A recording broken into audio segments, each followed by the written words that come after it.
हो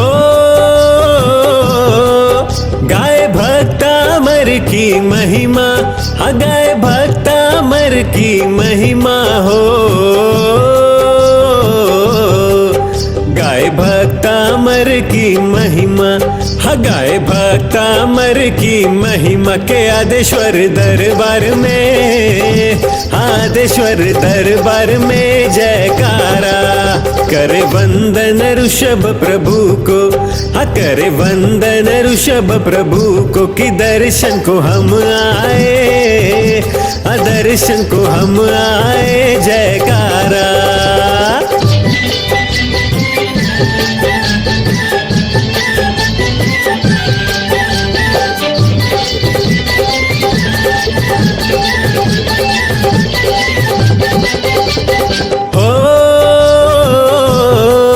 धारा नगरी की राजसभा में, धारा नगरी की राजसभा में हो। धारा नगरी की राजसभा में, धारा नगरी की राजसभा में कि चमत्कारी कहीं आए, कि चमत्कारी कहीं आए जयकारा।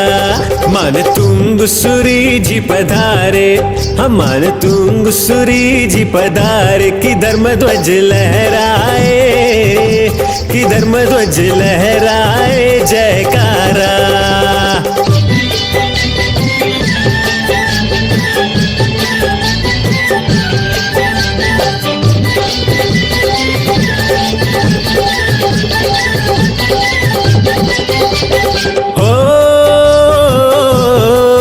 हुई भक्तामर की रचना, हुई भक्तामर की रचना हो। हुई भक्तामर की रचना, हुई भक्तामर की रचना कि बंधन सारे खुल जाए, कि बंधन सारे खुल जाए जयकारा। आज बना है ये महातीरथ, आज बना है ये महातीरथ कि अभ्युदय धाम छाए, कि अभ्युदय धाम छाए जयकारा।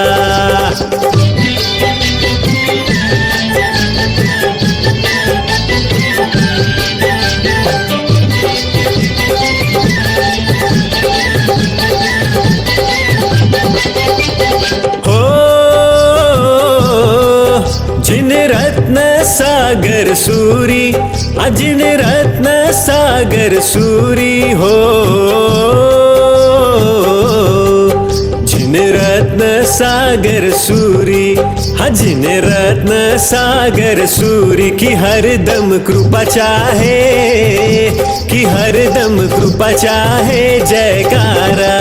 बंधु युगल सुरेश्वर का, बंधु युगल सुरेश्वर का कि निर्देशन मन भाए, कि निर्देशन मन भाए जयकारा।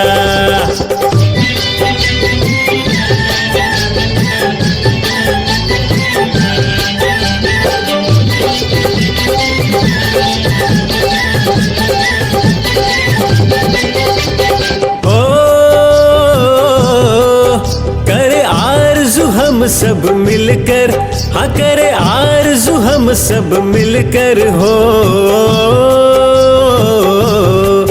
करे आरज़ू हम सब मिलकर, करे आरज़ू हम सब मिलकर के आदेश्वर चरणों में, के आदेश्वर चरणों में जयकारा। गाय भक्तामर की महिमा, गाय भक्तामर की महिमा के आदेश्वर दरबार में, के आदेश्वर दरबार में जयकारा।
वर्तमान शासन नायक श्री महावीर भगवान के 10 लक्षण महापर्व के उत्तम संयम धर्म की आचार्य गुरुवर श्री विद्यासागर जी महाराज की 3.9 करोड़ मुनि राजाओं की।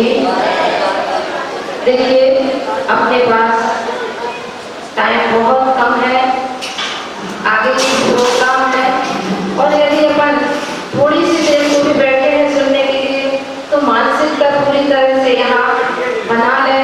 यदि अपन 15-20 मिनट भी सुनते हैं और मानसिकता बना के सुनते हैं तो कुछ हासिल कर सकेंगे, वरना ऐसे ही जीवन जा रहा है और चला जाएगा। आज 10 लक्षण पर्व का यह 6वां दिन है। अभी तक 10 लक्षण पर्व के उत्तम, क्षमा, मार्दव, आर्जव आदि हम सभी ने 5 धर्मों के बारे में सुना। आज 6वां धर्म जो उत्तम संयम धर्म है, जो हमारी आत्मा के अंदर विद्वान है, ऐसे उत्तम संयम धर्म की बात सुनने हम यहाँ बैठे हैं। ऐसा उत्तम संयम धर्म कितना दुर्लभ है। यदि ऐसे संयम की प्राप्ति हो सकती है तो एकमात्र भवों में प्रधान मनुष्य भव में, और वह मनुष्य भव भी कितना कठिन है। निगोद से निकल कर के 5 स्थावर जीवों में जन्म लेना, और वहाँ से 2 इंद्री, 3 इंद्री, 4 इंद्री, असंगी पंचेंद्री, संगी पंचेंद्री एवं संगी पंचेंद्री में भी मनुष्य भव की प्राप्ति होना, और मनुष्य भव में भी उत्तम कुल की प्राप्ति होना, स्वस्थ लाभ मिलना, बुद्धि विवेक का होना, संपन्नता का मिलना एवं अणुव्रत महाव्रत धारण करने की भावना का होना उत्तरोत्तर एक के बाद एक दुर्लभ से दुर्लभ है, जो कि हम सभी को आज सब कुछ उपलब्ध हो गया है। कहते हैं जो चीज हमें मिल जाती है तो ऐसा लगता है वो मिट्टी है, और जिसको प्राप्त नहीं हुआ वह तरसता है। आज हम सभी अपने जीवन को संयमित करने के लिए, संकल्पित करने के लिए, अपने जीवन को अनुशासित करने के लिए यहाँ बैठे हैं। तो हम अपने जीवन को कैसे अनुशासित करें, कैसे सुरक्षित करें? यदि हम अपने जीवन में कुछ छोटे छोटे संकल्पों के द्वारा, नियमों के द्वारा अपने जीवन को आगे बढ़ाते हैं तो हमारा जीवन संयमित होता चला जाएगा, और ऐसे संयम का नाम ही है उत्तम संयम धर्म।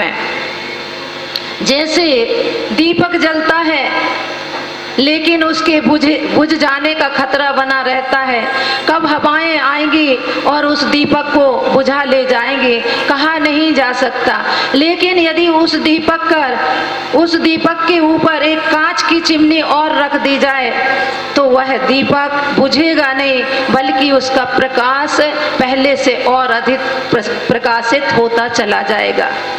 ठीक इसी प्रकार हम सभी ने भी जब अपने जीवन में सत्य की ज्योति हासिल कर ली है, सत्य का दीपक जलाया है, तो हम सबका कर्तव्य है, हम सबका दायित्व है कि हम उस पर एक संयम की चिमनी और रख दें, ताकि हमारा जीवन पहले से और अधिक प्रकाशित हो। मनुष्य पर्याय दे दो, चाहे हमारे स्वर्ग का पूरा वैभव आप ले लो, मैं पालकी पहले उठाऊंगा, लेकिन वो संयम धारण नहीं कर सकते, इसलिए उनको पालकी उठाने का अवसर नहीं मिलता।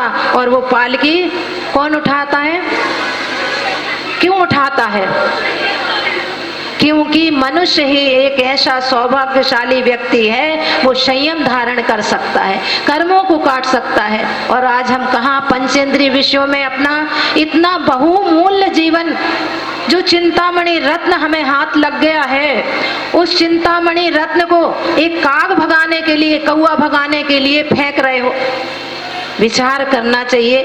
ये विषय भोग हमें अनंतों बार मिले हैं, और आगे भी आप संयम में भी लग जाओगे तो आज पंचम काल है। विचार करना, देखना, इस पंचम काल में जल्दी से मोक्ष होने वाला नहीं है। टिकट मिल सकता है, तो अभी अगले भव में, अन्य भवों में भी 2, 4, 10 भव लगेंगे। आप यदि संयम धारण करोगे तो सारी की सारी अनुकूलताएं, सांसारिक सुख भी आपको मिलते चले जाएंगे। लेकिन हमारा लक्ष्य होना चाहिए कि हमें मोक्ष प्राप्त करना है। आपने सुना होगा, देखो जब तक तैयारी हो रही तब तक हम बोल रहे हैं, जैसी तैयारी हो जाएगी संकेत मिलेगा हम बंद कर देंगे। तो आप लोग घबराएं नहीं कि हम कब बंद करें, आप जैसे इशारा करोगे हम अपनी बात पूरी करके बंद कर देंगे। तब तक तो ध्यान से सुन लो। देखें, आप सबने नाम सुना होगा, वज्रदंत चक्रवर्ती हुआ है। नाम सुना? 12 चक्रवर्ती होते, यदि नाम याद होंगे तो बता सकोगे। अब हम तो हीरो हीरोइन के नाम सब पूछ लो हमसे, कहाँ हमें इन महापुरुषों के नाम याद करने की जरूरत, क्या काम आएंगे, वो तो चले गए, उनके नाम याद रख के करेंगे क्या। तो वज्रदंत चक्रवर्ती थे। देखें, चक्रवर्ती 6 खंड का स्वामी होता, इतना तो जानते सभी। आज की भाषा में सारा विश्व उसके अंडर में होता है। आज तो विश्व ही नहीं, थोड़ा सा है, जितने भी देश विदेश हैं ये भी थोड़ा सा है, क्योंकि 5 मलेच्छ खंडों में नहीं जा सकते। और विजयार्थ पर्वत, ये सब उसके अंडर में होता है। ऐसा वज्रदंत चक्रवर्ती राजसभा में बैठा हुआ था, राज सिंहासन पर बैठा हुआ है कि अचानक एक माली आता है, और माली हाथ में एक गुलदस्ता लेकर के चक्रवर्ती के चरणों में वह गुलदस्ता भेंट करता है। चक्रवर्ती उस गुलदस्ते को लेकर के जैसा ही सूंघने का प्रयत्न करते हैं, सूंघने के लिए उस गुलदस्ते को आगे बढ़ाते हैं कि उनकी दृष्टि उस गुलदस्ते के बीच में एक मरे हुए भौरे के ऊपर पड़ती है। पराग का रस लेता हुआ वह भौरा उसमें बंद हो गया रात्रि में और मरण को प्राप्त हो गया। जब चक्रवर्ती ने देखा कि ओहो, देखो एक घ्राण इंद्री का लोलुपी, एक घ्राण इंद्री के लिए चाहा जिसके कारण अपने प्राण गंवा दिए, और हम 5 इंद्रियों के विषयों का सेवन करते हैं। जब एक एक इंद्री के विषय में रत होकर के इन जीवों की ये दशा होती है तो हमारी क्या स्थिति होगी, सोचो। और उसको तो वैराग हो जाता है, और चक्रवर्ती को वैराग हो जाता है और विचार करता है, राज्य वैभव है, इसका उत्तराधिकारी मैं किसे बनाऊं। तो चक्रवर्ती अपने सबसे बड़े बेटे से कहता है कि बेटा, यह संसार असार है, इसमें कोई सार नहीं है, और ये राज्य संपदा जो है, यदि जो राज्य भोगते भोगते मरण को प्राप्त होता है तो नरक जाएगा, इसलिए मैं इसको छोड़ करके दिगंबरी दीक्षा लेना चाहता हूँ, तुम इसको स्वीकार कर लो। तब वो बेटा क्या जवाब देता है, शायद आपके पिताजी कहते तो अब भी मुंह में पानी आ जाएगा, सारी संपदा दे रहे हैं हमारे पिताजी, बहुत अच्छा, ये घर से जा रहे, कब जाएं, बहुत अच्छा, चले तो जाएं, सारा सब कुछ मुझे मिल जाए। लेकिन उनकी दृष्टि देखो, उनके संस्कार देखो। वो बड़ा बेटा क्या कहता है वो कि पिताजी, जो चीज तुम्हें बुरी है, असार है, जिसमें कोई सार नहीं है, जो पतन का कारण है, नरक का द्वार है, जो आप छोड़ रहे, वह आपका बेटा हूं मैं, आप मेरे हितैषी हो, अहित करने वाले नहीं, ये मैं कैसे ग्रहण कर सकता हूं। और कहते हैं चक्रवर्ती ने, अब चक्रवर्ती की 84,000 रानियां होती हैं, हजारों पुत्र थे। कहते हैं चक्रवर्ती ने एक एक क्रम से 1000 पुत्रों से कहा, लेकिन सभी से यही जवाब मिला, किसी एक पुत्र ने भी वो राज्य संपदा स्वीकार नहीं की। अब राज्य संपदा को सौंपे बिना कैसे दीक्षा लें। तब कहते हैं बड़े बेटे का बेटा, जो कि अभी गोद में था, छोटा सा था, उसको ज्ञान नहीं था, उसके माथे पर तिलक लगा करके राज्य संपदा उसको सौंप करके 1000 पुत्रों के साथ वह जंगल में जाकर के दीक्षा धारण कर लेते हैं, और दीक्षा धारण करके अपने कर्मों को नाश करके सिद्धालय की यात्रा करते हैं, उस मोक्ष सुख को प्राप्त कर लेते हैं। तो इस प्रकार से देखें, इस प्रकार से हम सबको इन छोटे छोटे दृष्टांतों के माध्यम से समझने का प्रयास करना है। आपका टाइम हो गया है, तो इनको समझ के हमें अपने जीवन में कुछ छोटे छोटे नियमों के माध्यम से संयम धारण करने की और इन विषयों से छूटने की प्रवृत्ति बनाना है, ताकि हम सभी भी उस सिद्धालय के वासी बन सकें। आज तक जो काम नहीं हुआ, आज भी हम इस काम को कर सकें तो हमारा ये मनुष्य भाव प्राप्त करना सफल हो जाएगा। बोलिए महावीर भगवान की जय। एक छोटे से नाटक के माध्यम से देखेंगे कि किस प्रकार मुनिमान तुंगाचार्य के हृदय से स्फुटित उद्गारों ने महाकाव्य भक्तामर स्तोत्र का रूप ले लिया, जो आज एक जैन समाज की बहुत बड़ी धरोहर है। भक्तामर की स्तुति करके हम अपने सारे पापों के बंधन से छूट सकते हैं। घटना आओ ना।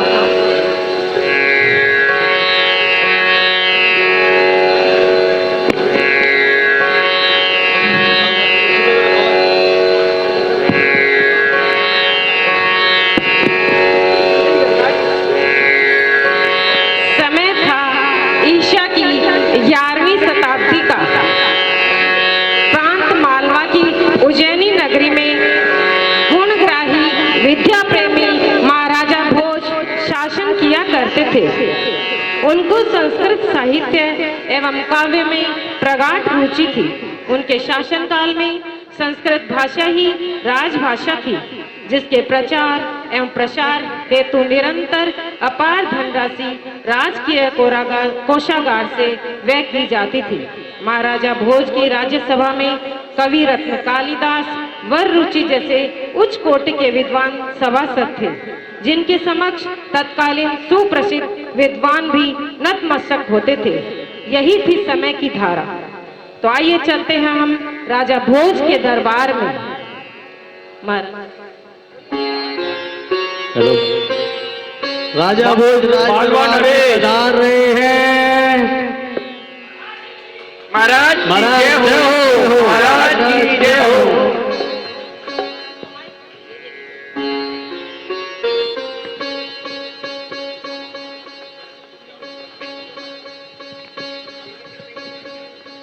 आज की कार्रवाई प्रारंभ की जाए। शुरू करो। महाराज की जय हो। महाराज, आज हमारी राज्यसभा में बहुत से साहित्यकार, कवि, हमारे अतिथि, कुछ विदेशी मित्र, साहित्यकार एवं कविता में रुचि रखने वाले उपस्थित हैं। सभी अपनी रचना प्रस्तुत करना चाहते हैं, परंतु सर्वप्रथम मैं अपनी रचना प्रस्तुत करने की आज्ञा चाहूंगा। अवश्य कालिदास, अवश्य।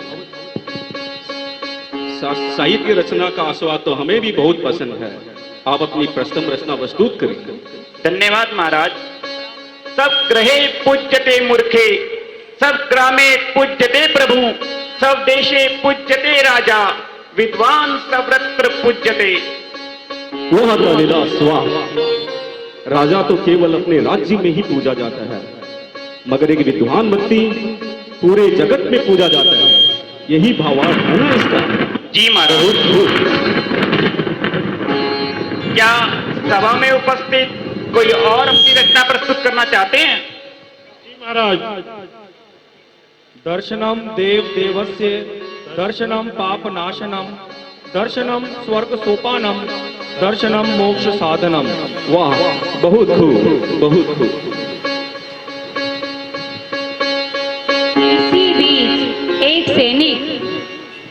इसी बीच एक सैनिक एक सूचना लेकर दरबार में प्रवेश करता है। महाराज की जय हो, महाराज की जय हो। महाराज, कोई सज्जन अपने पुत्र के साथ राज दरबार में आने की अनुमति चाहते हैं। अनुमति है सेवक, उन्हें सिर्फ सुरमान सहित दरबार में लेके आया जाए। सेठ सुदन महाराज पधार रहे के पास पधारे।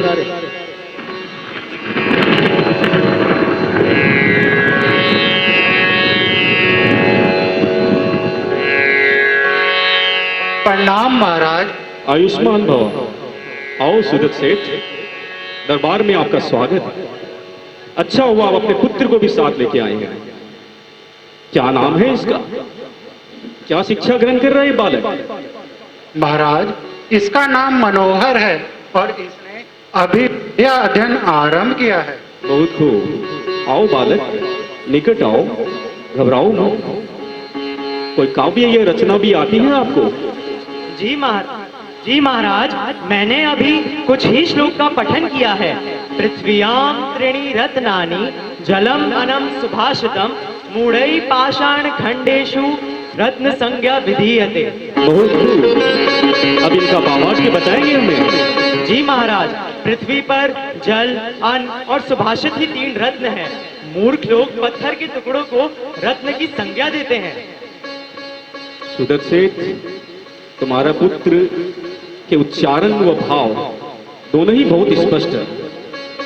बालक बड़ा कुशाग्र बुद्धि का लगता है। इसकी शिक्षा किसी अच्छे गुरु के पास करवाना। इस समय इसकी शिक्षा कहाँ चल रही है? धन्यवाद राजन। इसकी शिक्षा अभी हमारे ही नगर के सुप्रसिद्ध विद्वान महाकवि विद्या परांगत श्री धनंजय के यहाँ चल रही है। कविराज धनंजय, वो तो हमारे राज्य के रत्न है। हमारे मंत्री कालिदास जी भी उनसे अच्छी तरह से परिचित है। जी महाराज, कविवर धनंजय की प्रतिभा से कौन परिचित नहीं है। कालिदास पहले से ही धनंजय और उनके गुरु मानतुंग से द्वेष रखते थे, तो उन्होंने सोचा मुनि मानतुंग को राजसभा में बुलाकर अपमानित करने का यह बहुत ही अच्छा अवसर है।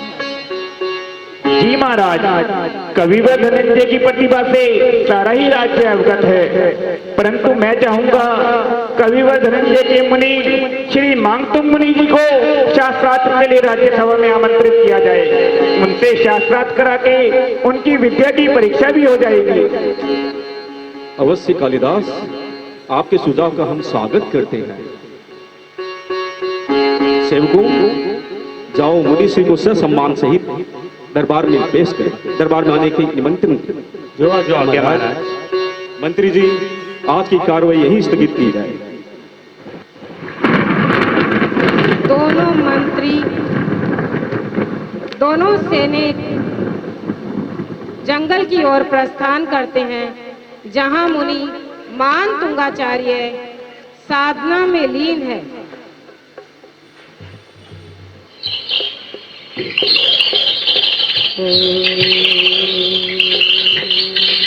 मित्र, उस तरफ कुछ प्रकाश सा नजर आ रहा है। शायद हो दोनों सकता है सैनिक मुनि मानतुंगाचार्य को ढूंढने का प्रयास कर रहे हैं। मुनि मानतुंगाचार्य अपनी साधना में लीन है। मित्र, उस तरफ कुछ प्रकाश नजर आ रहा है। शायद उस पर भी मुनिश्री बैठे हो। आओ चलो चल के देखते हैं। हाँ, आभास लगता तो है उस तरफ ही होंगे।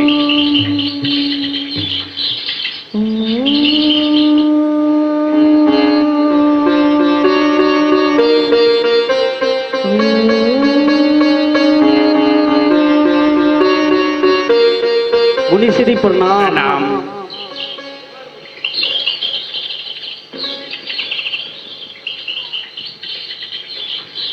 कल्याण वस्तु। मुनिश्री, राजा भोज ने आपको राज दरबार में आमंत्रित किया है। मैं राजा के निमंत्रण का आभारी हूँ, किंतु उनके इस निमंत्रण को स्वीकार नहीं कर सकता। मैं तो एक जीव हूँ, द्वैत और अद्वैत की भावना से बहुत दूर हूँ। मैं ना तो किसी राजा को जानता हूँ और ना ही किसी प्रजा को। मैं तो सिर्फ देवादिदेव एक जाराट भगवान श्री आदिनाथ को जानता हूँ। मेरी ओर से राजा से क्षमा मांग लेना सैनिक। जो आज्ञा मुनिश्री। प्रणाम।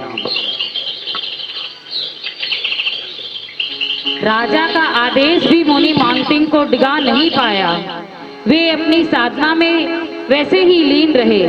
दोनों सैनिकों को राज दरबार में खाली हाथ ही लौटना पड़ा। तो चलिए मौन ही रहते हैं।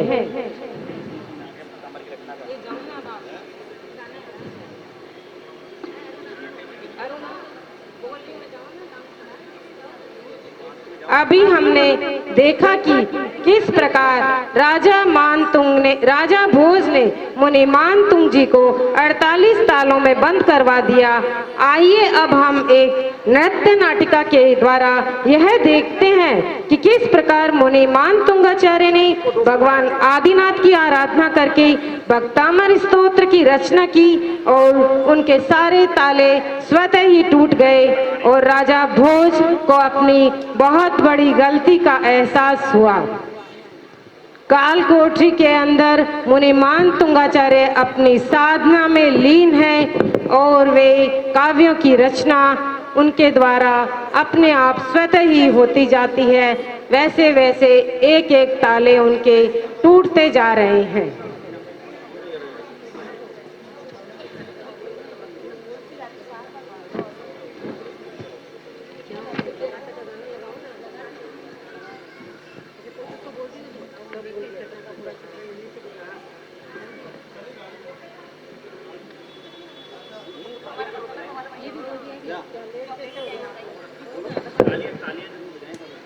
नृत्य नाटिका वाली सभी महिला मंडल की सदस्याएं तैयार हो जाए। आगे का चित्रण हम एक नृत्य नाटिका के द्वारा दिखाएंगे जो प्रस्तुति अभी आपके सामने होने वाली है।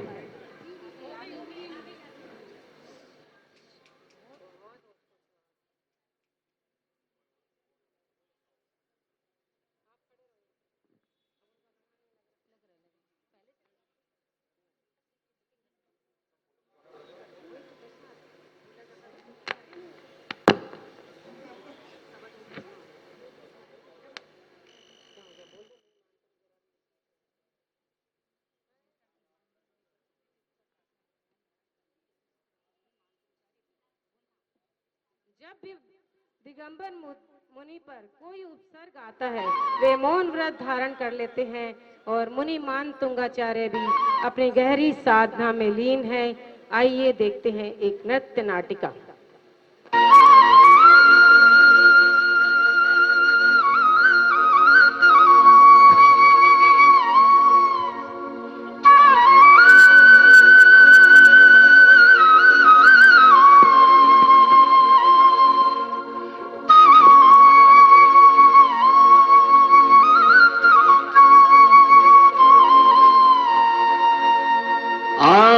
तुमको सुनाए कथा भक्तामर की, कैसे कब क्यों बनी वंदना आदे जिनेश्वर की। मानतुंग मुनिवर ने कहा लिखे काव्य, राजा भोज की सुनो क्या कहानी थी।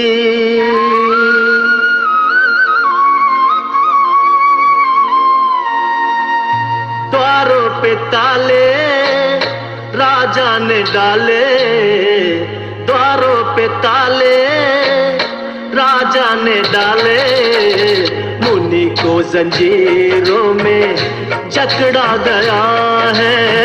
मुनि को जंजीरों में जकड़ा गया है। हाँ, मुनिवर ने समझा तुम सब भी समझो, मुनिवर ने समझा तुम सब भी समझो। भक्तामर की रचना का समय आ गया है। भक्तामर की रचना का समय आ गया है।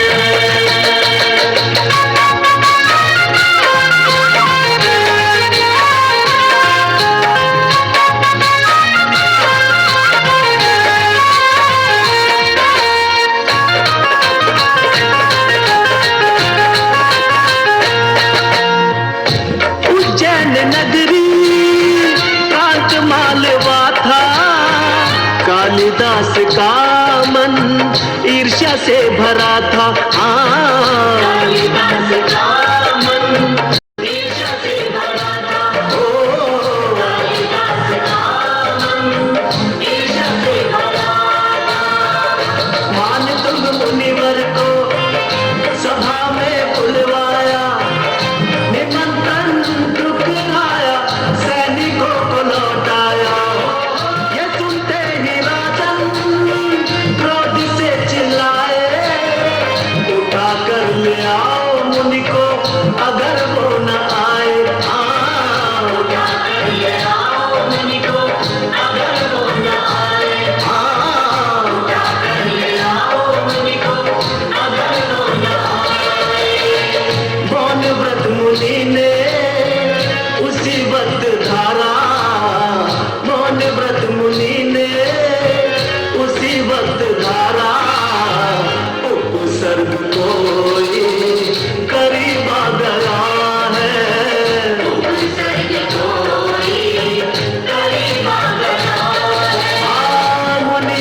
समझो, भक्त अमर की रचना का समय आ गया है।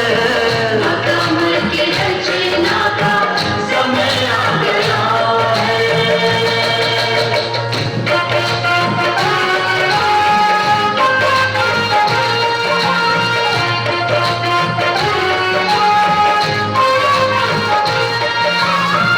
मुनि की परीक्षा राजा ने चाही, कालिदास ने की थी बहुत ही बुराई।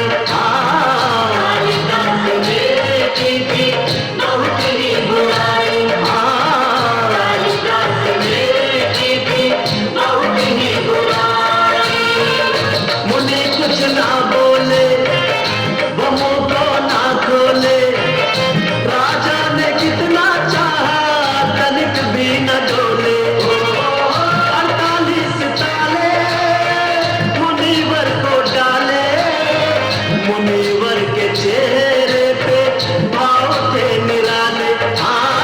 मुनिवर के चेहरे पे भाव थे निराले। मुनिवर के चेहरे पे भाव थे निराले। मुनिवर ने समझा, तुम सब भी समझो। मुनिवर ने समझा, तुम सब भी समझो।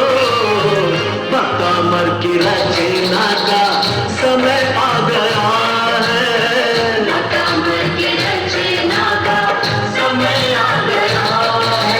प्रहर रात्रि का सुना तीसरा था, आदिनाथ भगवान को वंदन किया था। आदिनाथ भगवान को वंदन किया था। आदिनाथ भगवान को वंदन किया था। भक्त अमर की रचना मुनि ने कर डाली, राजा थे शर्मिंदा चरणों में ठिकाने।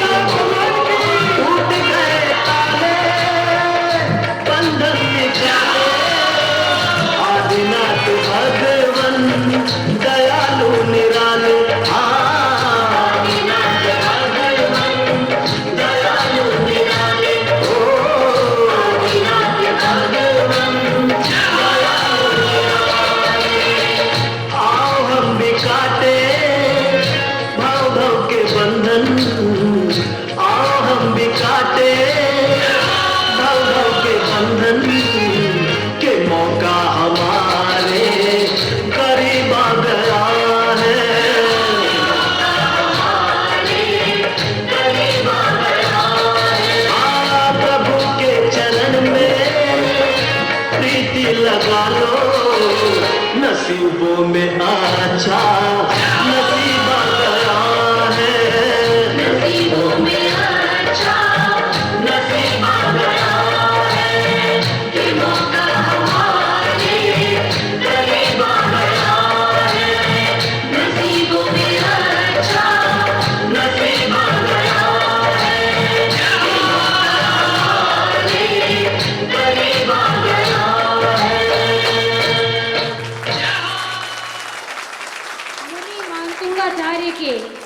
मुनि मानतुंगाचार्य ने रात्रि के तीसरे पहर भगवान आदिनाथ की इतनी प्रगाढ़ भक्ति की कि उनके कारागृह के ताले स्वतः टूटते गए।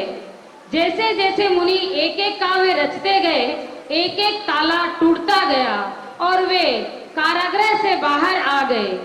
मुनि को कारागृह से बाहर देखते ही राजा भोज और कालिदास दोनों आश्चर्यचकित हो जाते हैं।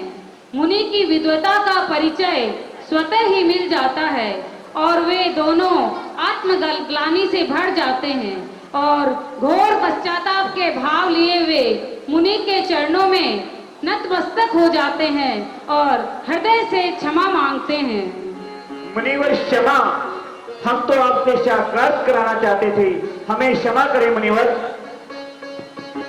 मुनिश्री, हमें क्षमा करें, हमसे घोर अपराध हुआ है। हमें आपका प्रताप देखने को मिला है, हमें चरणों में जगह दे पर मुनिश्री।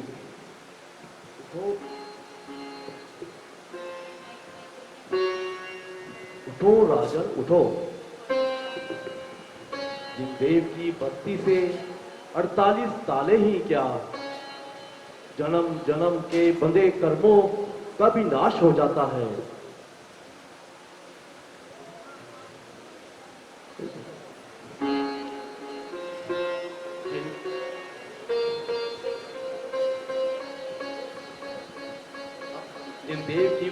जिन देव की महिमा अपरंपार है, जिन देव की वाणी अमृत है, ज्ञान का सरोवर है। अहिंसा परमो धर्म ही जैन धर्म की आन है और जीने की शान है। राजा जिन भक्ति से ही मोक्ष के द्वार खुल जाते हैं राजन, और मोक्ष के द्वार खुल जाते हैं। राजा भोज ने मुनिराज से प्रभावित होकर श्रावक के व्रत धारण किए। अपने राज्य में जैन धर्म का विशेष प्रचार एवं प्रसार किया। वह राजकोष से अपार धनराशि जैन धर्म के लिए खर्च की। जाओ कालिदास, हमारे राज्य के हर जगह पर जैन धर्म का पटाखा फैला दो। जैसी आज्ञा जैन धर्म की जय हो। आदिनाथ भगवान की जय हो। मुनि श्रीमान तुंगाचार्य जी की जय हो। अब दोनों राजा भोज व मुनिमान तुंगाचार्य वहां से प्रस्थान करते हैं। इस प्रकार हमने देखा कि राजा मान तुंगाचार्य के ने एक भक्तामर स्तोत्र की रचना कर डाली। आइए, भक्तामर स्तोत्र की रचना से मुनिमान तुंगाचार्य के 48 ताले टूट गए, तो हम भी आज भक्तामर की महा आराधना करके अपने भव भव के बंधन को काटें। हमारी महिला मंडल व पारस मंडल के सदस्य, समाज के सभी सदस्य भक्तामर की आराधना 4-4 कड़ों के रूप में क्रमशः आपको दिखाएंगे, तो सभी अभी ध्यान पूर्वक सुने।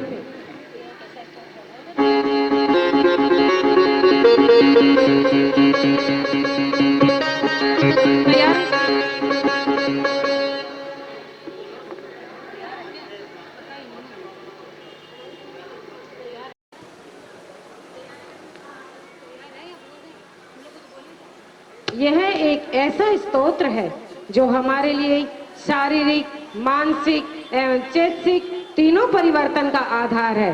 इनका स्मरण करने से जीवन में सकारात्मकता बढ़ती है। तो आइए देखते हैं भक्तामर स्तोत्र की महा आराधना।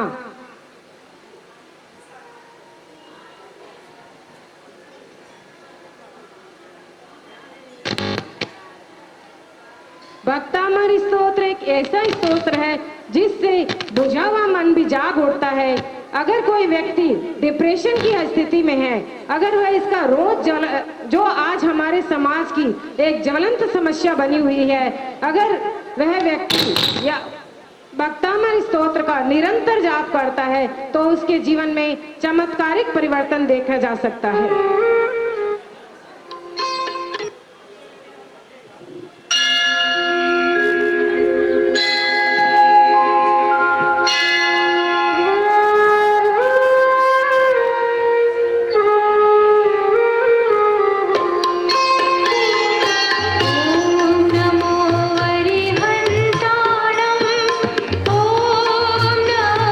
सिद्धाणम ओम नमो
विभ्राजते तव मुखाब्जमनल्पकान्ति विद्योदयच्च गडपूर्वशशाकबिम्बम् किं शर्वरीषु शशिनानि विवस्वता वा युष्मन्मुखेन्दुदलितेषु तमस्सु नाथ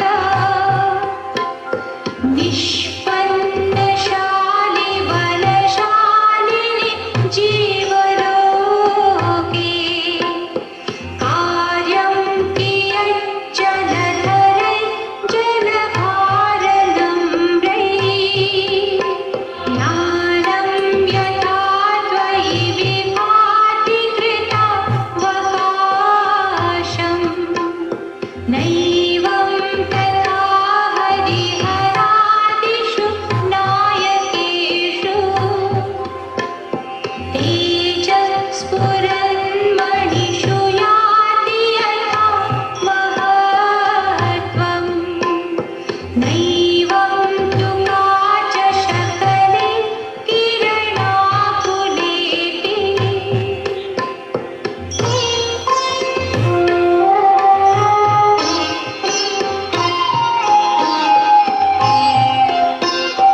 मन्ये वरं हरिहरादय एव प्रेष्टा दृष्टेषु येषु हृदयं त्वयि तोषमेति किं वीक्षितेन भवता भुवि येन नान्यः कश्चिन्मनोहरति नाथ भवान्तरेऽपि स्त्रीणां शतानि शतशो जनयन्ति पुत्रा नान्यासुतं त्वदुपमं जननी प्रसूता सर्वादिशो दधति भानि सहस्ररश्मि प्राच्यैव दीक्षनयति स्फुरदंशुजालम्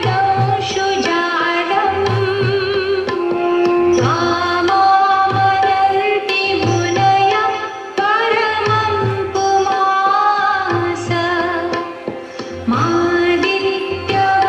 मादित्यवर्णममरं तमसः परस्तात् त्वामेव सम्यगुपलं ह्यजयन्ति मृत्युम् नान्यः शिव शिवपदस्य मुनीन्द्रपन्था त्वामव्ययं विभुमचिन्त्यमसङ्ख्यमाद्यम् ब्रह्माणमीश्वरमनन्तमनङ्गकेतुम् योगीश्वरं विदितयोगमनेकमेकम् ज्ञानस्वरूपममलं प्रवदन्ति सन्तः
पद्मानि तत्र विबुधा परिकल्पयन्ति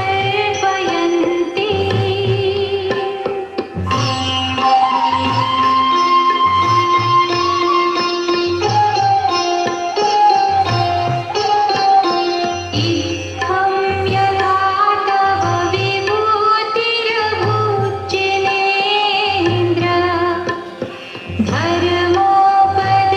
धर्मोपदेशनविधौ न तथा परस्य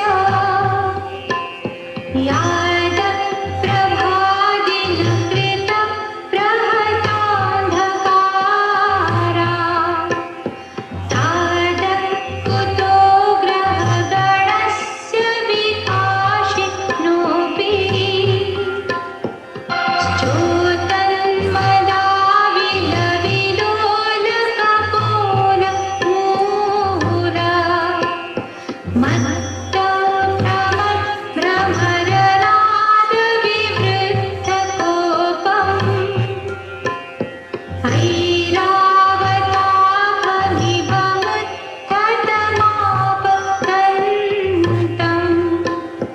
दृष्ट्वा भयं भवति नो भवदाश्रितानां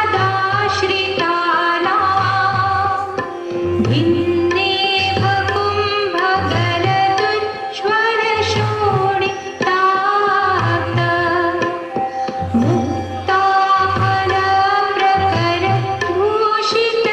मुक्ताफलप्रकरभूषितभूमिभागा बद्धक्रमक्रमगतं हरिणाधिपोऽपि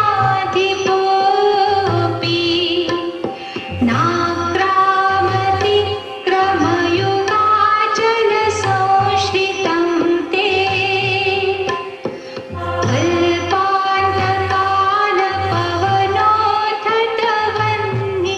कल्पान्तकालपवनोऽथतवह्निकल्पम् दावानलं ज्वलितमुज्ज्वलमोत्पुलिङ्गम् विश्वं जिघत्सुमिव सम्मुखमापतन्तम्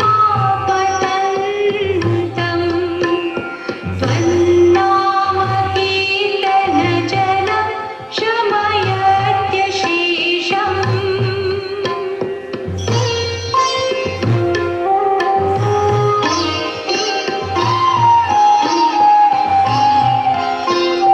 रक्ते क्षणं समलकोकिलकण्ठनीलम् क्रोधोद्धतं फणिनमुत्फणमापतन्तम्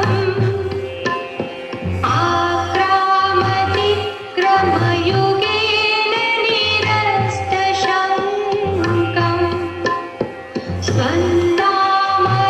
स्वन्नामनागतमनि हृदि यस्य पुंसः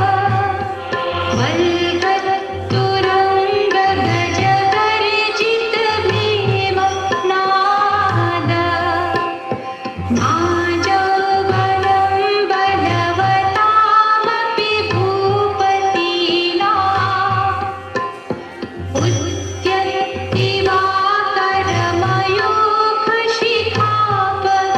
उद्यत्तिवाकरमयूखशिखापवेत्थम् त्वत्कीर्तनात्तमैवाशुभितामुपैति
गाय भक्तामर की महिमा, गाय भक्तामर की महिमा हो।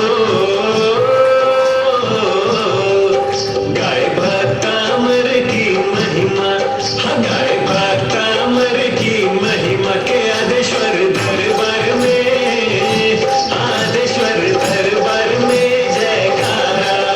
करे वंदन ऋषभ प्रभु को, करे वंदन ऋषभ प्रभु को कि दर्शन को हम आए, दर्शन को हम आए जयकारा।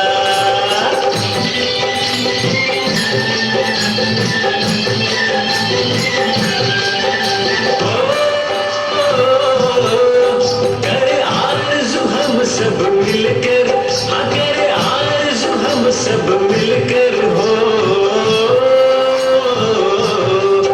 करे आरज़ू हम सब मिलकर, करे आरज़ू हम सब मिलकर के आदेश्वर चरणों में, के आदेश्वर चरणों में जयकारा। गाय भक्तामर की महिमा, गाय भक्तामर की महिमा के आदेश्वर दरबार में, के आदेश्वर दरबार में जयकारा।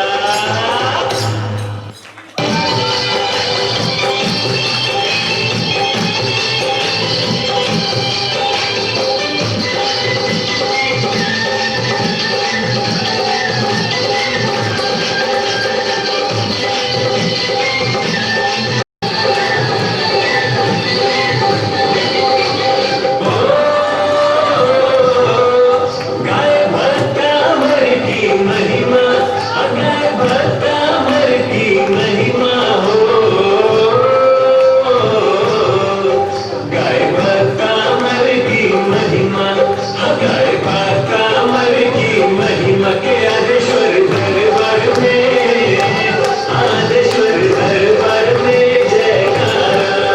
करे वंदन ऋषभ प्रभु को, करे वंदन ऋषभ प्रभु को कि दर्शन को हम आए, दर्शन को हम आए जयकारा।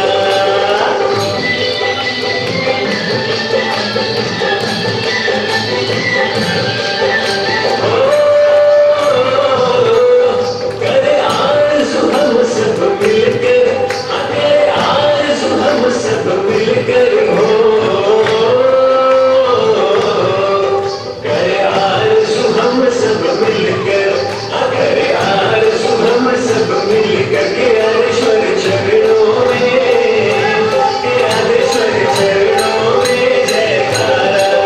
गाय भक्तामर की महिमा, गाय भक्तामर की महिमा के आदेश्वर दरबार में, के आदेश्वर दरबार में जयकारा।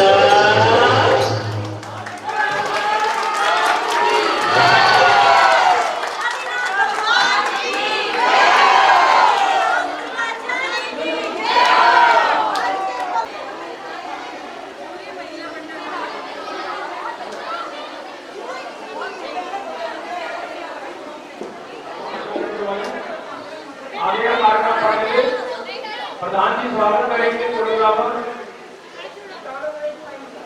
श्री पुरी जैन जी।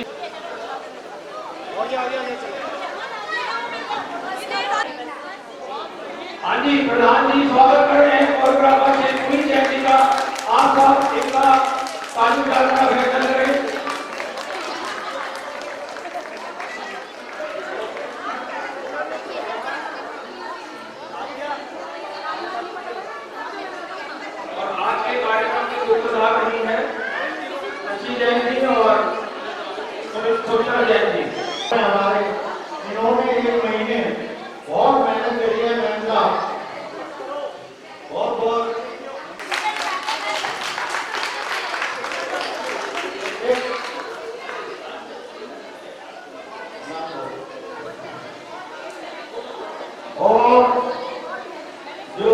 महिला अरुणा ने बहुत मेहनत करके ये आपके सामने वक्तांबर शो की रचना प्रस्तुत की है और जिसमें कोरियोग्राफर उड़ी जैन का बहुत बहुत आभार और आप सब बहुत ही अच्छा